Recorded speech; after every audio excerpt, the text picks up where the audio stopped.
Ukraine said that its forces regained yet more ground in the past 24 hours and retook an area 7 times the size of Kyiv this month, as Russia responded with strikes on some recaptured areas.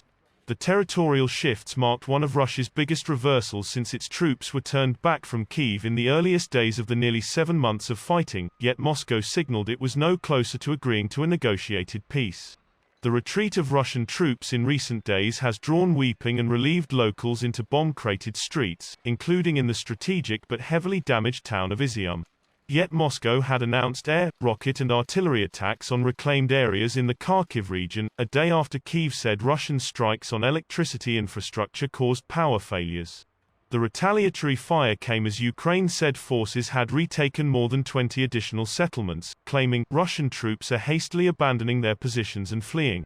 Kyiv had already announced the recapture of Izium in the country's east, while President Volodymyr Zelensky said that Ukraine's forces retook a total of 6,000 square kilometers from Russian control in September. Ukraine has turned the tide in its favor, but the current counteroffensive will not end the war, U.S. think tank Institute for the Study of War tweeted. The Russian strikes hit 15 locations, from Kramatorsk in the east to Mykolaiv in the south and Dnipro in between, Ukraine's military said.